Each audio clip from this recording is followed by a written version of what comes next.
I hope you all have had a good lunch, that you've made new contacts, that you've had some good discussions, and I'm really excited about the speakers that we have lined up for this afternoon.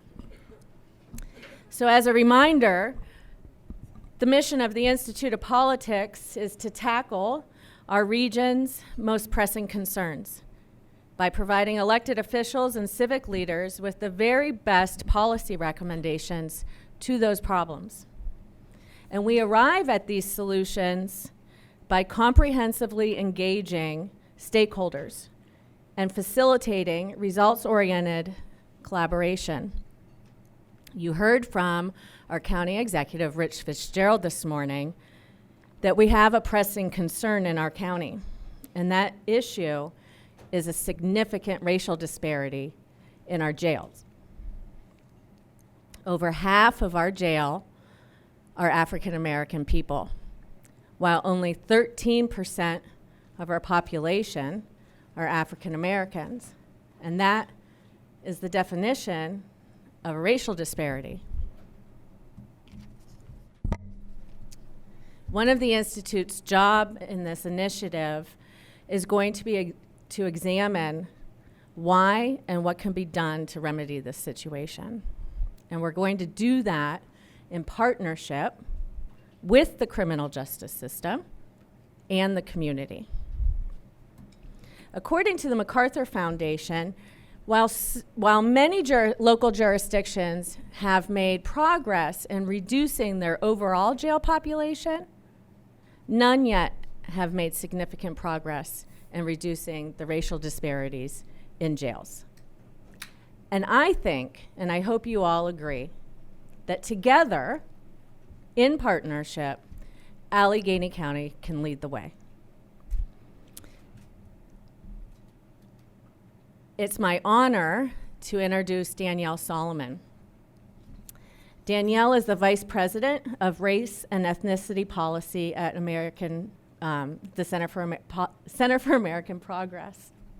Previously, she served as a policy counsel at the Brennan Center for Justice in the Washington, D.C. office, where she focused primarily on criminal justice issues, including sentencing reform, corrections reform, policing reform, and racial disparities in the justice system.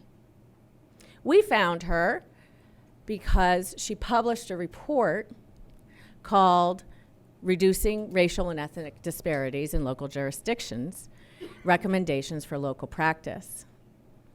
And she arrived at that through major convenings in New York and across the country to understand and produce a roadmap of the type of partnerships and collaboration and interdepartmental task force that need to be created so that we can get this done together.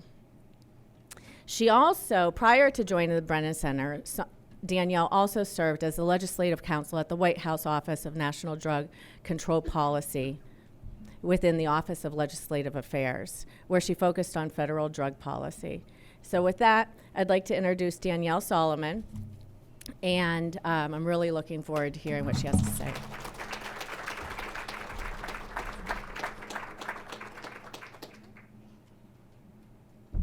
Hi, everybody. Good afternoon. Hope everyone enjoyed their lunch. Let me get started here. All right, I'm going to do a PowerPoint, so bear with me 1 second. So as Samantha said, my name is Danielle Solomon. I'm the Vice President of the Race and Ethnicity Program at the Center for American Progress in DC. I am the one non-New Yorker on the panel today. Thank you all so much for inviting me here. As I said last night at dinner, I really want to take my hat off to you all for having this convening and working together to improve your criminal justice system here in Allegheny County and Pennsylvania more broadly. This is really hard work, and it requires real partnership and allyship. And so thank you for allowing me to be a part of this today. So let me tell you a little bit about the Center for American Progress first. So the Center for American Progress is the largest progressive think tank in the country. We are based in DC, as I said. We work every day to create big, bold policy ideas to improve the lives of Americans. My team specifically works on structural issues. We believe that we need structural reform if we want to improve the lives of the growing majority of Americans in this country, which happen to be people of color. Most of our work is very much grounded in history. We believe it's important to know where we were and where we came from to understand where we're going. We also believe the history of this country can help define better ways for us to move forward and live more progressive lives. So let me start there, and I'm just going to do a little bit of history. First, everybody probably knows this statistic. The United States represents 5% of the world's population, but nearly 25% of the world's incarcerated population. At every single point in our criminal justice system, there are racial disparities. I argue that this is not an accident. This is actually a result of intentional public policy that has been made from the federal, state, and local level. I also argue that you can trace these intentional policy choices all the way back to the founding of this country, including the institution of slavery. The institution of slavery really allowed for the othering of African Americans as well as other people of color. The othering of African Americans is really rooted in not looking at African Americans as people. And this was indoctrinated in our laws and our policies and our practices. The institution of slavery, while it is no longer a valid institution and a lot of progress has been made, those vestiges really show up today and have shown up throughout history. You can see that in Jim Crow. You can see that during the Civil Rights Movement. You can see that in the crime policies that we created in the 80s and the 90s. Really, slavery allowed for the criminalization of black bodies and the validity in doing that. And that was backed in health research, that was backed by politicians, and it really threaded through our American fabric, through all systems, not just the criminal justice system, but our health systems, our civic systems, and our social systems. And I say this to you all today because it's really important to understand that what we are trying to do here, this systematic change, is hard because it's embedded in all of these systems that work collectively together and make the jobs that you all are trying to do much harder. As long as we can at least acknowledge that history and acknowledge those seeds, that is a huge first step in trying to figure out what the right new policy interventions can be to create new policy outcomes for your communities and the people that live here every single day. So I say that, let's talk about jails in general. So jails today. American jails hold about 731,000 people each day. That's about 10.6 million people sitting in jail each year. The average time in jail is about 26 days. As you can see here from the chart, most people sitting in jail are not convicted of a crime, and most people sitting in jail are not there for violent offenses. So again, most people sitting in our jails are not violent offenders. Most people are not convicted of a crime. So who's really sitting in jail is a question that we should all be asking ourselves. I thought this chart was really important to share with you all because you can see the stark increase for Black Americans. People of color make up less than 40% of the US population, but more than half of the jail population. And again, you can see for African Americans, instead of being parallel or going down, there's a sharp increase. Something is going on with African Americans in the jail population. So what are the impact of these policy choices that we're making? Stanley talked a little bit about this, and I think it's important to just reiterate it. 1 in 4 Black children are expected to have their father incarcerated by the age of 14. 250,000 children are estimated to have a single mother in jail. So this is generational trauma. This is not just the trauma to the individual being incarcerated, but also to the family and the broader community. So we're all sitting in here because we care about public safety and we care about our communities. But when we look at these statistics and we look at these numbers, what are we actually achieving?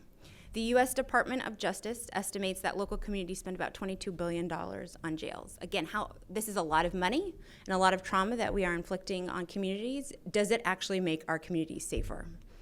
So this is a question that my team wanted to look at in a more holistic way.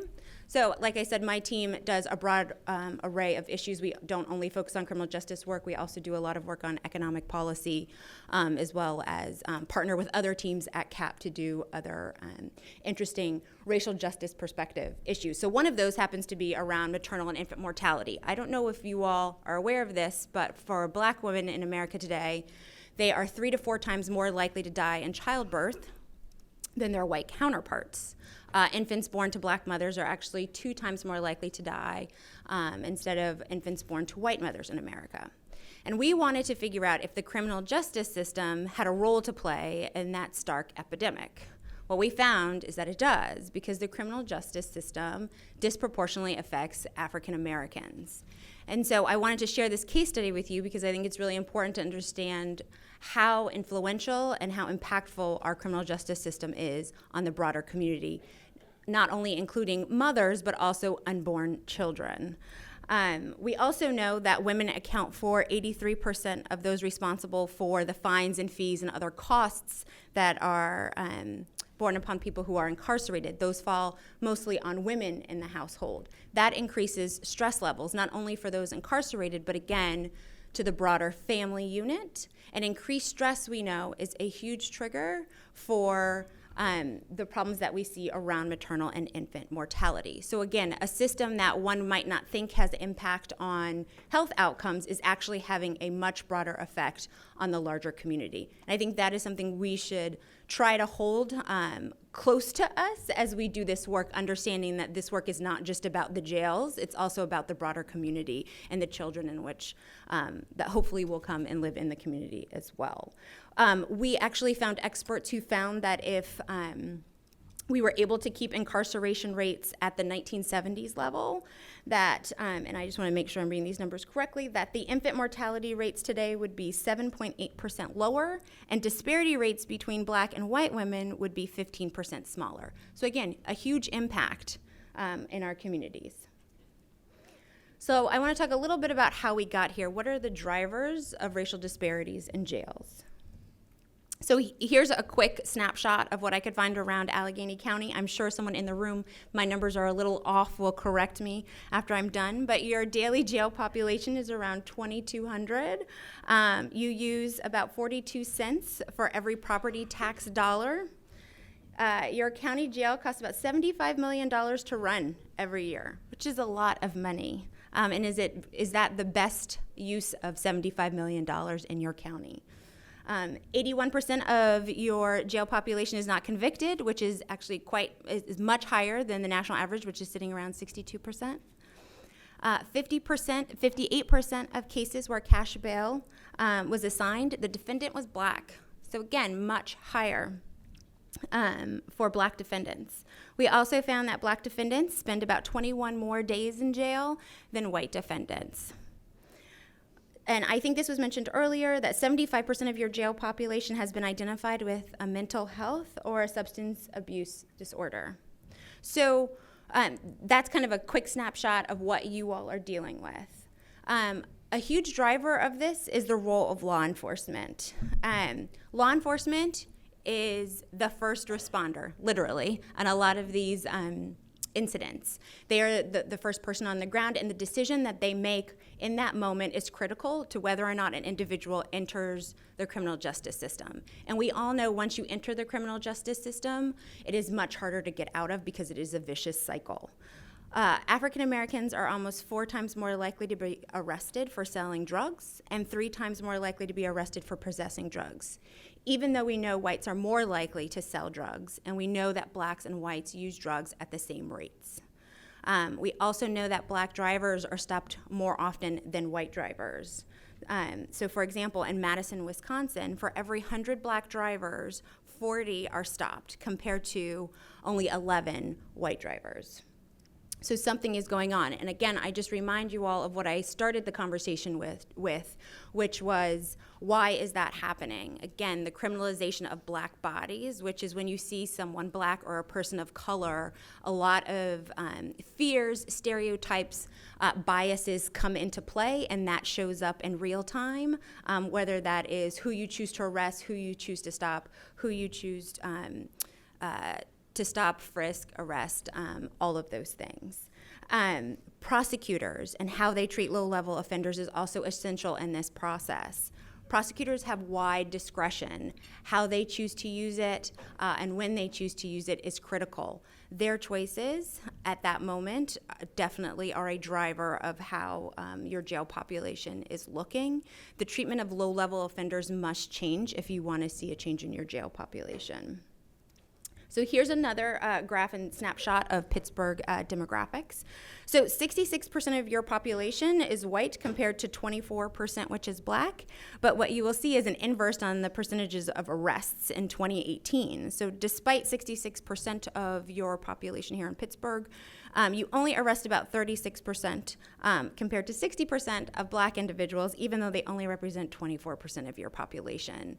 So I raise this because this is a touch point. This is a data point that you should really spend more time looking at to figure out exactly what is going on in your arrest rates. But Pittsburgh is not alone. So I also added DC police stops as well, and you will see very similar numbers here. So for all stops between July and August of 2018 in DC, 70% were for African Americans. Stops that resulted in a ticket, 61% were African Americans compared to 20% of whites. And then results in arrest, it was at 86% compared to 7% for whites. So Pittsburgh is not alone. This is not a unique problem to Pittsburgh. This is happening across the country. But this is an area, law enforcement, that really needs much more work to be done. Pretrial detention, I know we've talked a little bit about this already today, and I know more will be talked about soon, but I also put this on here in regards to a huge driver. So we know black and Hispanic defendants are more than 2 times as likely to be detained in jail pending trial. Black men receive bail amounts 35% higher, and Hispanic males 19% higher than their white counterparts. We know black and Hispanic males black and Hispanic people, defendants, are less likely to afford their bail than their white counterparts. And we know that this jeopardizes housing, employment, child custody, also their availability for government benefits. This is a trauma, not only, again, to the actual individual, but to their families and their larger community. And looking at your numbers, it looks like the average bail amount is $5,000 in Allegheny County. And I want to give you another number. According to Pew Research, most Americans cannot afford a $400 expense. And so if your average bail amount is $5,000, that's really not attainable for most people, and that's definitely not attainable for people of color who we know have less wealth in America. I'll give you one other economic statistic, which is there's a huge racial wealth gap in this country. For every $10 that a white family has, and this is a typical white family, there's only $1 worth of wealth in a typical black family. So again, I raise that to say that black families, people of color, families of color actually don't have assets and wealth to provide bail money for individuals sitting in jails. Here's a great graphic that I thought I would share with you all as well. Folks that are held on bail, 90% plead guilty. When you can actually pay your bail, 50% of cases get dismissed, and less than 2% actually receive a jail sentence. So again, if you are able to have representation and you have money to pay your bail, you have much better outcomes. The role of probation and parole is also a huge driver in your jail population. Black people, particularly black men, are overrepresented in community supervision. Black people are 3.5 times more likely than whites to be supervised. And black and Hispanic people remain on probation and parole for longer than similarly situated white individuals. I'll also just point out here in the graphic, there also is a huge disparity among white females and black females. So for every every one white woman and 124, they are in community supervision compared to 1 in 23 for black women. So why is this happening? This is happening because we have perverse incentives. Our incentives are all wrong, and we really need to change them. Most of our measures of success in the criminal justice system are very much centered around quantity, volume. How many arrests have I made? How many convictions have I received? How many prisoners do I have? Centering things around volume, numbers, is dangerous, and it doesn't really necessarily get you to what your universal goal is, which is public safety. Our budget priorities, I know this was also mentioned earlier today, typically don't always prioritize the policies and practices we know work. Someone mentioned that, and I think it was Stanley, who said, if you want to know where your values are, you look at the budget. And that is true. So is your budget, this is a question I'm calling to you all, does your budget actually reflect the priorities that you all have in this room? I also added in here a great quote from a DOJ report following the Ferguson commission that I thought I would share. So in the report, it states, the city goes so far as to direct the Ferguson Police Department to develop enforcement strategies and initiatives not to better protect the public, but to raise more revenue. So again, what are your officials, your leaders in the community actually incentivizing you all to do as actors in the criminal justice system? Another driver is a lack of proper facilities and treatment. We talked a little bit about this earlier today as well. So we know in our criminal justice system, we have a huge number of individuals with mental health or substance use disorder or co-occurring disorders. Again, I think your numbers sat at 75% of your jail population has a known substance use or mental health disorder. Overall, about 2 million people with mental illnesses are booked in jails each year. 68% of the jail population has a diagnosable substance abuse disorder. Cook County and Los Angeles County jails hold more people with mental illness than any psychiatric hospital in the United States. So our jails are actually doing way more than they are capable of dealing with. We're asking them to do more, and we're not actually providing them with the resources that they need to do that job. We also know that at least 83% of jail inmates with mental health issues report not actually receiving the treatment that they need. So we aren't actually getting people the treatment and the services that they need. I also put up here a little tidbit about drug courts. Drug courts have been very successful when operated correctly. There are racial disparities in drug courts. It's much harder to get people of color in drug courts, but if you can get folks in drug courts, they can be very useful. But we also found that half of drug courts don't offer medication-assisted treatment, and we know that medication-assisted treatment is a useful tool when dealing with substance use disorders. So let's get to the important stuff. How do we actually fix these issues? So first and foremost, I want to lift up an equity strategy that we at the Center for American Progress have been really supportive of. It's called Targeted Universalism. This is an equity framework that was created out of the University of California, Berkeley. It's called the Haas Institute. John A. Powell is their founder and director, and he created this equity framework. Basically, what the framework says is you have to use targeted policy measures or interventions to meet a universal goal. His theory is universal goals don't always work. Universal policies actually don't always, all boats don't, what is the quote? All boats don't lift in one tide, or I'm gonna mess this up, but you all know what I'm talking about, so just bear with me.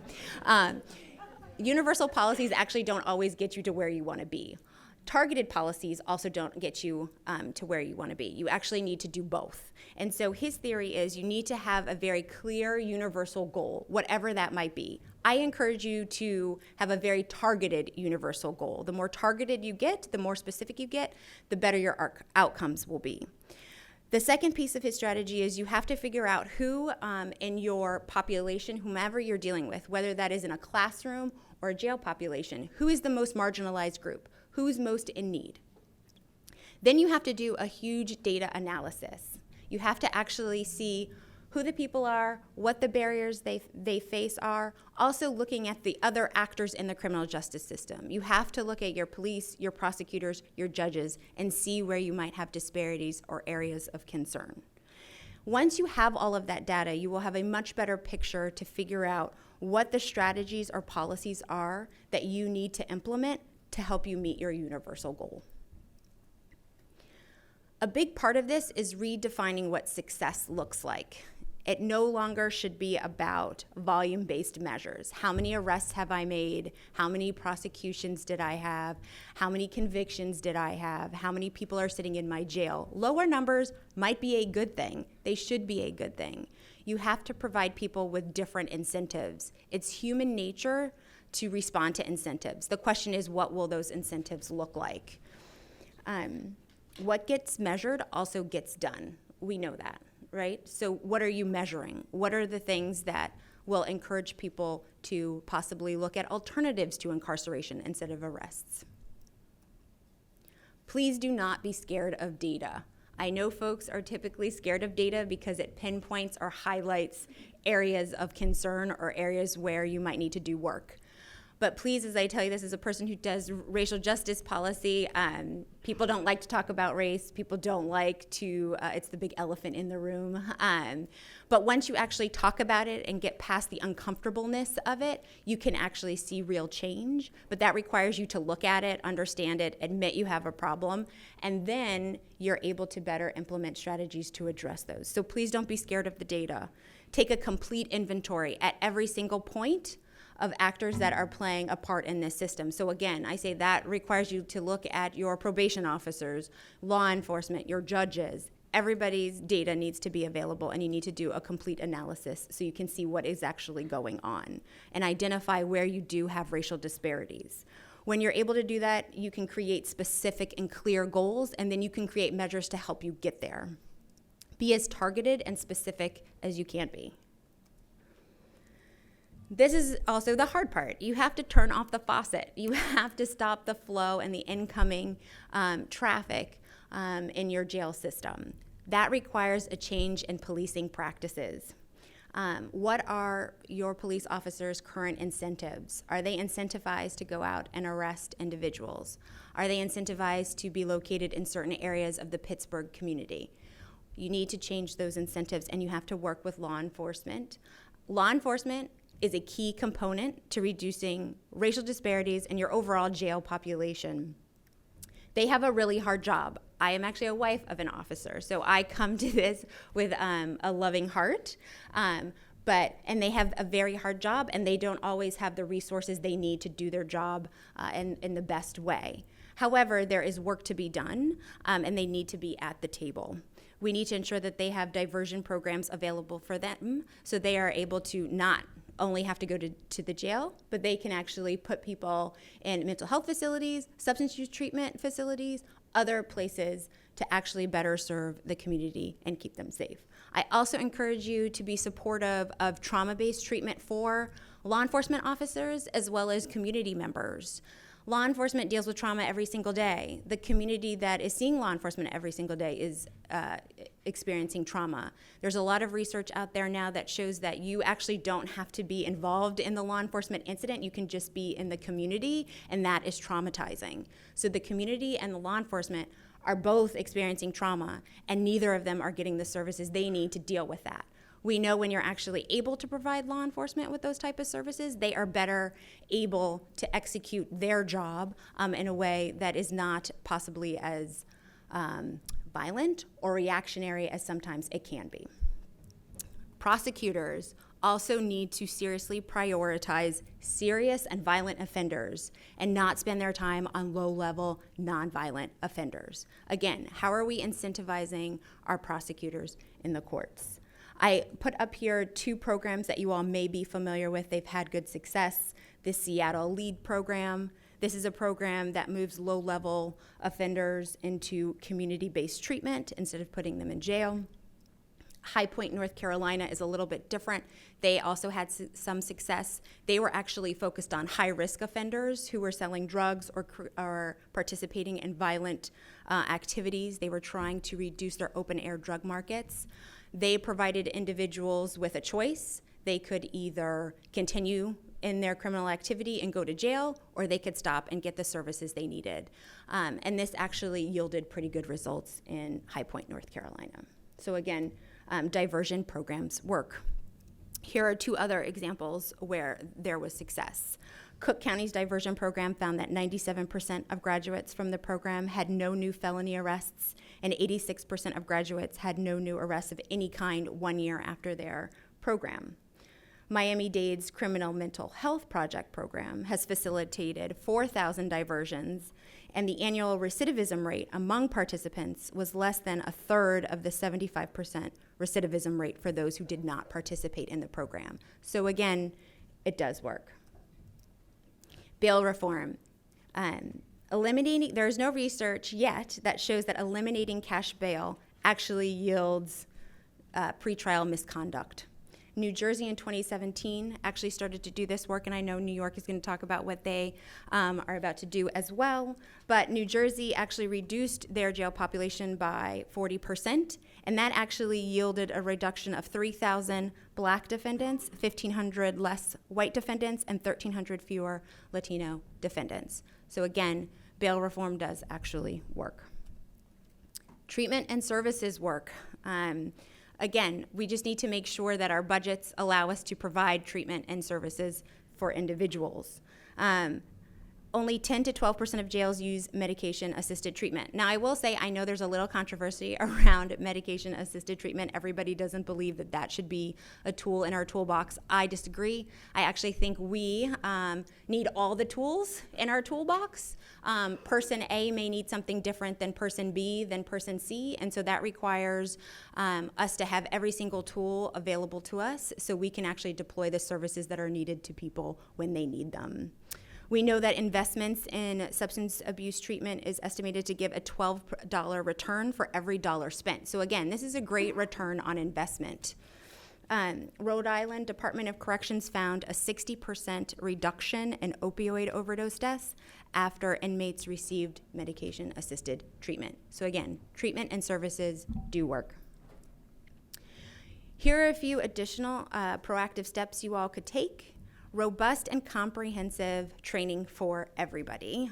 As I said before, we have a lot of racial underpinnings in our criminal justice system, but also in broader society. All of us come into the world and walk into the world with bias. You kind of see that Living While Black, I know, is another campaign where just being black in Starbucks, just being black on a college campus causes people to automatically think that you shouldn't be there, you're in the wrong place at the wrong time, you are violent. All of us are embedded with these images every single day, whether you like it or not. It's just part of American culture. That requires us to know that that is happening, but also it requires us to take on training so we're better able to identify that bias, see how it's impacting our decision-making skills, and provide us with the tools to work around that.